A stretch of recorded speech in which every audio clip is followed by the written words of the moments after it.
Hey guys, it's WoodysGamertag, and this is Feedback Friday, a weekly series where you write me questions via Twitter and I answer them. So if you want to follow me, I'm at WoodysGamertag on Twitter.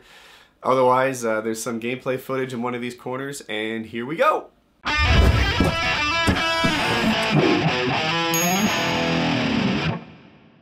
I'm sure you're getting this a lot. What's the future of WoodyCraft? Great server, by the way. I support you 100%.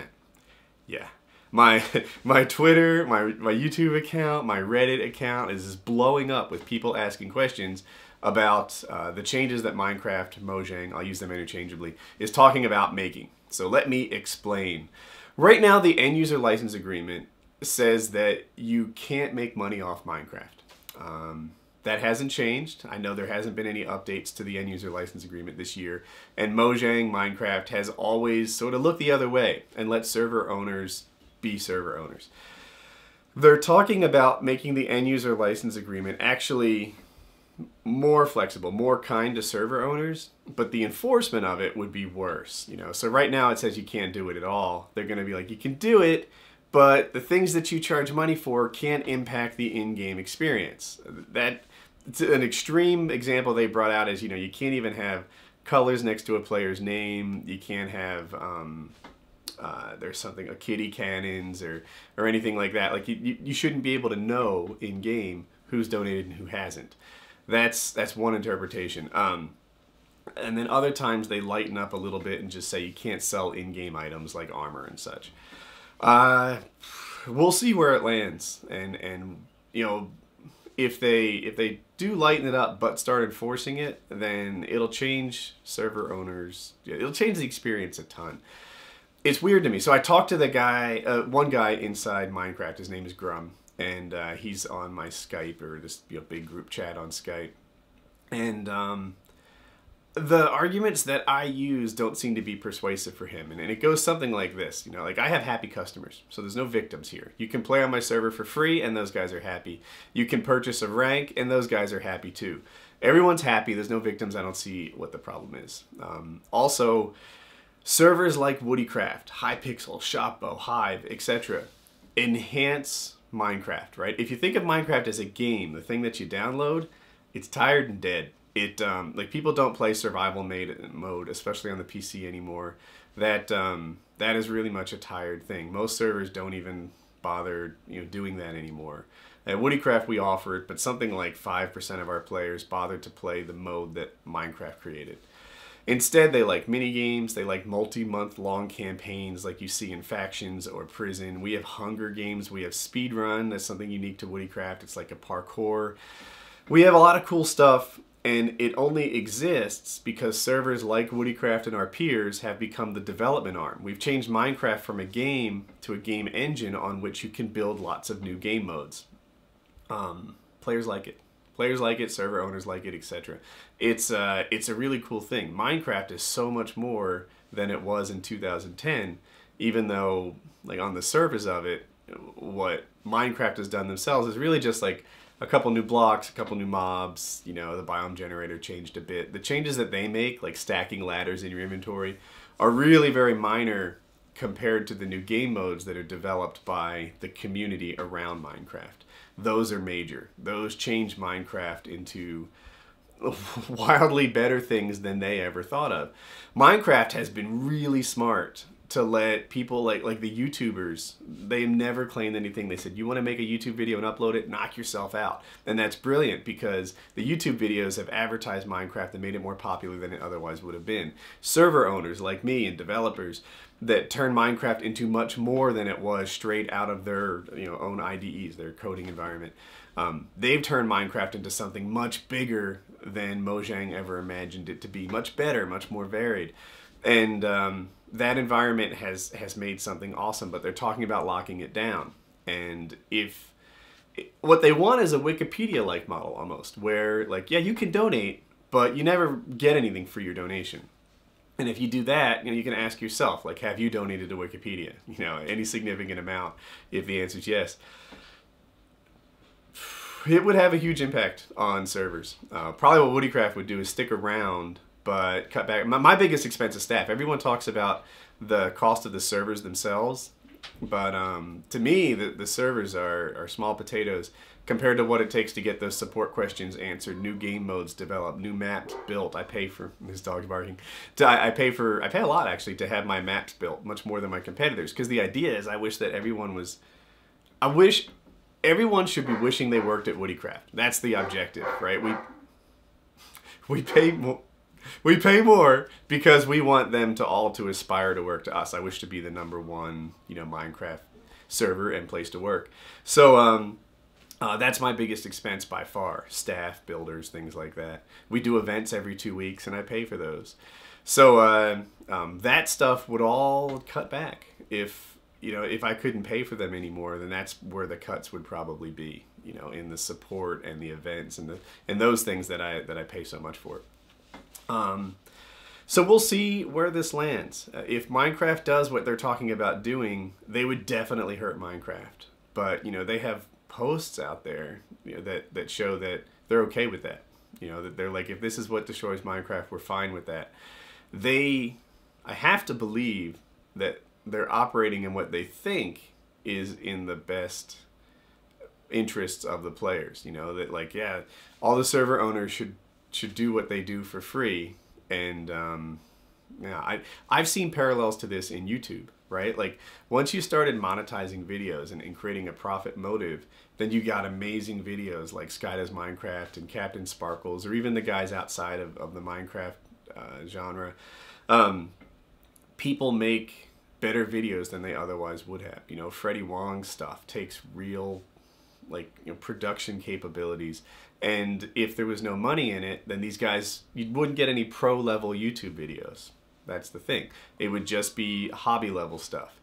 And in the Minecraft world, there's a parallel. If you remove all the money, then what happened on YouTube, where pro-level guys have started making high-level videos, would happen in reverse. And servers like WoodyCraft, Hypixel, The Hive, etc., would fade away down to hobby-level stuff. And it wouldn't be good for Minecraft. It wouldn't be good for anybody. But they're thinking about doing it because I think what they hope will happen is that these servers will continue to be just like they were, but now they'll be free. And the only sale that ever gets made is that initial one to Minecraft. So we'll see how this works out. This is why I save my money. In case life throws me curveballs like this. We don't go hungry next week. So that's, I'll be fine. I promise you. For those of you worried about me personally, I'm going to be okay. But the server, worst case scenario kind of, is that you can no longer buy stuff from it. And the support level that you're used to and the innovation that you're used to with, the way I pay developers, that drops off a ton. So that's what happens when servers can't make money anymore. So we'll see. We'll see how this all plays out. Let's do the next question. Oh, you know what? I wanted to address one more thing. A lot of people have talked about the prices. Our highest rank is $500, and whenever I hear that mentioned, I think they're talking about me directly. I don't know. But $500 is kind of the new standard for a top rank. I know WoodyCraft, our top rank is $500. The Crew's top rank is $500. That new drama server, the top rank is $500. I know White Boy's server, the top rank is $1,000. White Boy. He charges $1,000 for the top rank, and I never really begrudge it. In the same way that there are watches out there that cost $25,000, I just look at those and say, oh, well, I'm not going to buy that. There are cars out there that cost $400,000, and I say, oh, well, I don't buy that. If that rank isn't for you, our first rank is $5. And it's probably our top value, to be honest with you. It gets you in every game mode. Mini games tend to be cheaper. They only last 10 minutes or so, and the benefits that you get are more slight.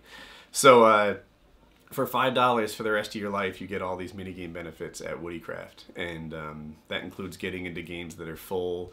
It includes getting little advantages like being able to respawn in Hunger Games. It sounds like a big advantage, but it's not, because you respawn without any equipment. And it's really hard to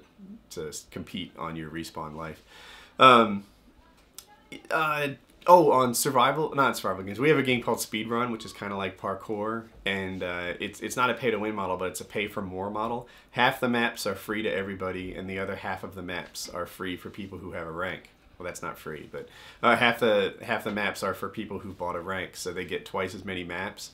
So sometimes we do like a pay-for-more model on our mini games, and yeah, so.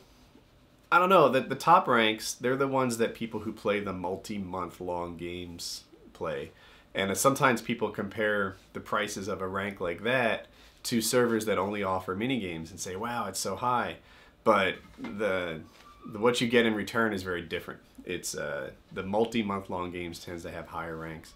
And what you get for it is this. Typically you get a daily kit that is like full diamond armor, some TNT, some redstone and pistons and things like that.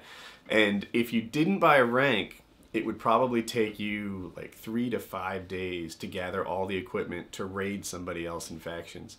If you do buy a rank, then you get enough like equipment and such to raid almost every day, and hopefully it's more fun.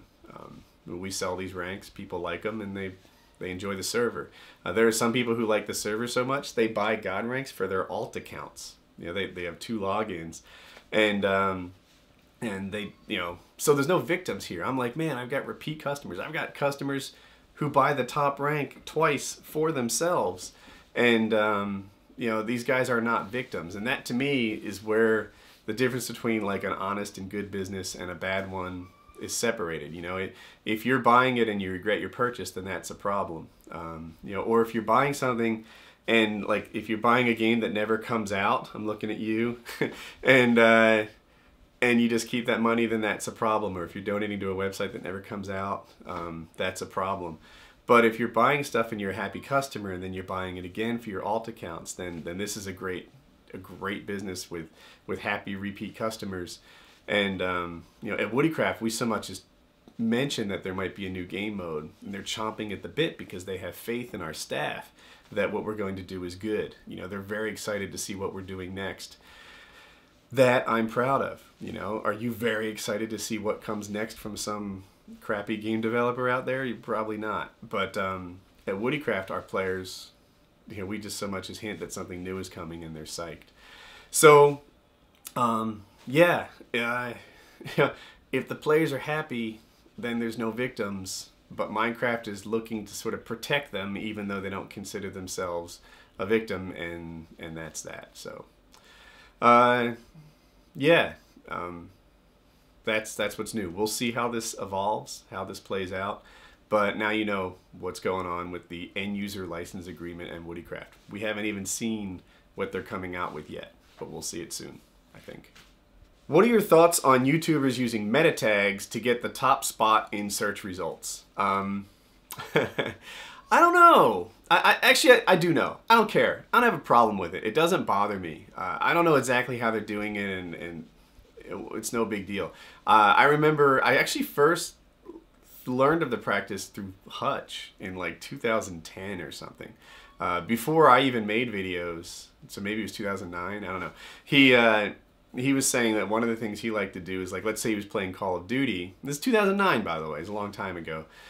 Is he would put, like, Gears of War tags in his Call of Duty videos. In case there was a player in that game, maybe he'd be interested in his COD video. And it made a lot of sense to me. It was like, yeah, if I play Gears of War, then maybe a Call of Duty video is appealing to me. And, it might be worth it if it showed up in those related searches. Now, a lot of YouTubers will use another YouTuber's name, hoping to get linked to their video somehow. Some YouTubers will just, I don't know, spam tags or whatever.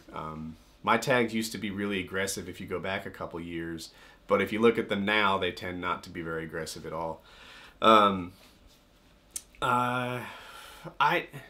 don't know. It seems like most of the tags that they're putting in there are relevant or at least semi-relevant. If you're putting in a tag and you're saying my video, maybe I make a video where I react really wildly and laugh and stuff like that, and I put PewDiePie in there because I think that people who like that video are the same guys who would like a PewDiePie video. Is that a misleading tag? you know, if I make a video where there's like a serious commentary about my state of emotion and tag Hutch in there, then is that a misleading tag? I don't know. I'm not doing that. But if somebody does, I feel like, and this is a much ado about nothing, that there are some YouTubers, what they call backpacking YouTubers who try to make their name off of talking about more successful YouTubers, who are just running on and on about this thing. And to me, it's like, man, focus on you, would you? Like, to devote your channel to calling out behavior that's not even that bad seems silly to me.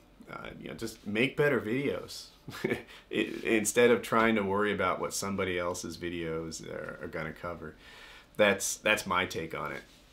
I've never cared about some meta tag, and if you make a meta tag that's only loosely related, which I think is the practice, you know, maybe this Payday gameplay, I tag some other cooperative game. I'm not going to, but if I tag Left 4 Dead because I thought those guys would be interested, then I don't think that it would be the worst thing. So yeah, meta tags, much ado about nothing, man. It's just backpackers, you know, YouTubers who are trying to cling on to other ones, throwing stones in hope that they'll come off as some sort of shining knight. They're not.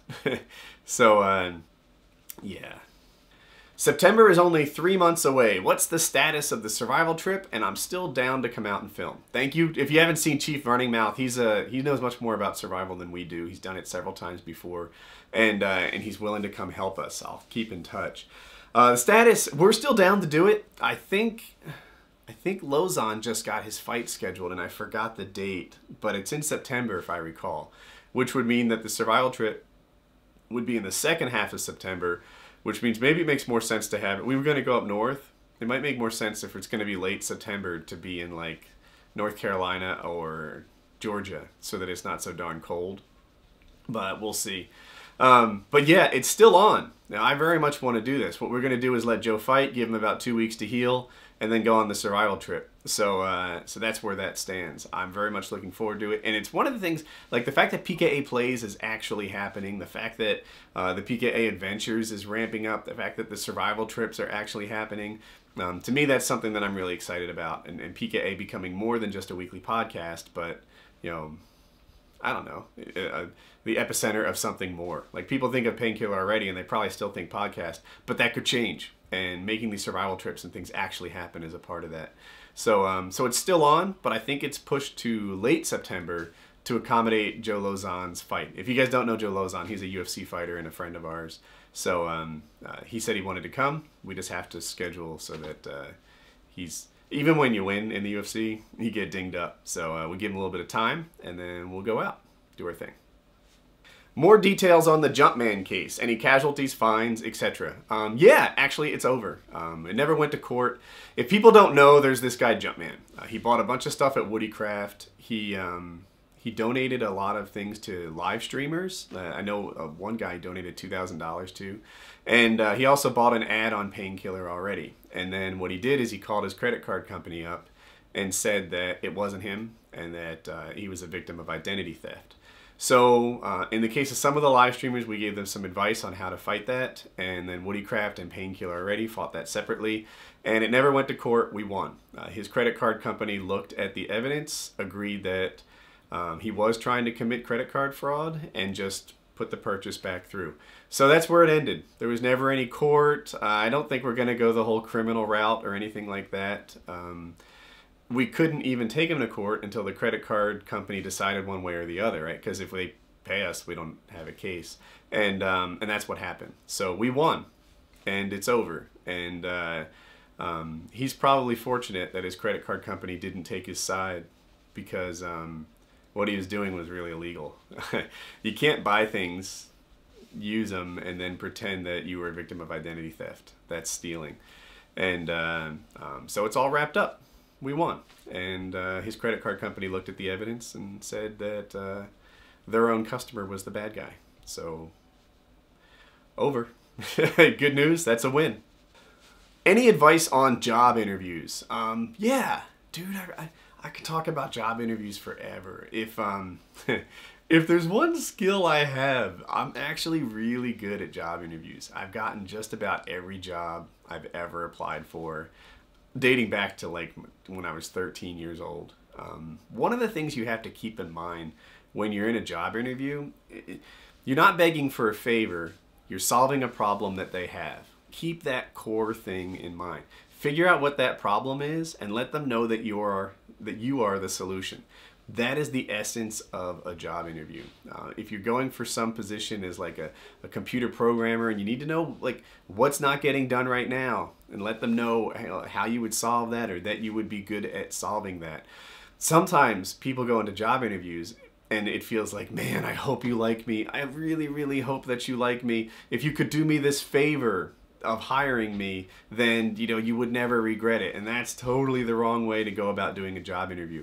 What you actually want to do in a job interview is say, like, man, do you have are you not getting your projects out the door on time? I've got an awesome track record of getting projects out the door on time. I will live and breathe this thing until it gets done, and then be the guy that you say you are. If they have some problem where like their waiters are not showing up on time and the guy before them gets worn out or has to stay extra or cover, be like, I am as reliable as a clock. You can count on me to be there on time every day and do the job that you need. Do you have a customer service issue? Are people not friendly enough? I'm Captain Friendly. Be the solution that they're looking for in that job and they will hire you. That's how you get jobs. There's dogs thumping around outside my door. But that is the answer that you're looking for. I want to reiterate, you're not begging for a chance when you're on a job interview. You're letting them understand how you can be the solution to their problem. I know in politics in America, they often talk about like job creators as if they are some sort of charity organization or like they've done a noble thing. People hire people when they have to, right? They're not increasing their staff size because, they're just able to, right? Owners would just pocket more money. That's how they work. But they're increasing their staff because they want this thing taken care of. And in that interview, you have to figure out like what it is they need taken care of, what defines a good employee, and then inform them of the fact that you are that guy. That's how you do well in a job interview. Don't be nervous, right? Sit up, take an active posture, pay attention to them. Don't slack in your chair. Lean forward, forearms on the table. Talk to these guys and say, I am going to be enthusiastic, hardworking. I'm not going to be a culture cancer, right? That's the worst thing an employee can be. That guy who just drags everybody else down a peg or two. Don't be that, and do be the solution to the problem that they have, and you'll get hired. I've been hired every time. It's not that hard. So yeah, best of luck to you. But that's the core of it. Identify yourself as the solution to their problem, and you'll get hired. Any exciting gamertag vacations coming up this summer, and can we expect some vlogs from it? Not a lot is planned right now, actually, but we are doing something soon. If you guys are Painkiller Already fans, you might remember Dan.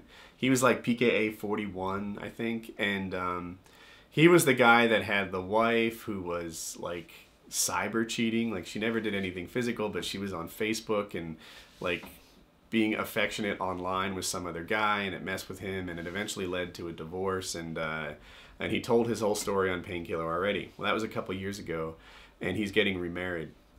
It's near the beach, so the family is just going to take some days on either side of it and make a little beach vacation out of Dan's wedding. So I'm super happy for Dan. His new wife is awesome. I met her a couple times. She seemed great. I'm not that close to her, but she seemed really great.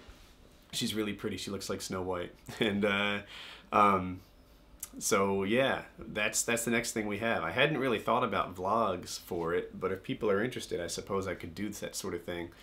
After that, I don't know. We'll see where life takes us. But coming up soon are some vlogs, and maybe Dan's wedding. Maybe I could get a little footage of that.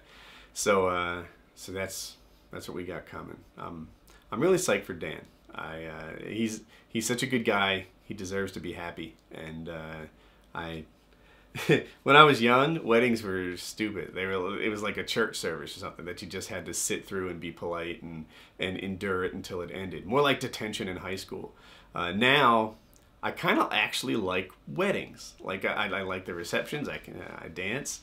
I like the wedding itself. I have like an appreciation for a couple making that like commitment to each other, and there's sort of a declaration that this is the one for me, and here we go. So I don't know. I'm psyched for Dan, and I'm glad he's found some happiness. That's our next vacation. See that.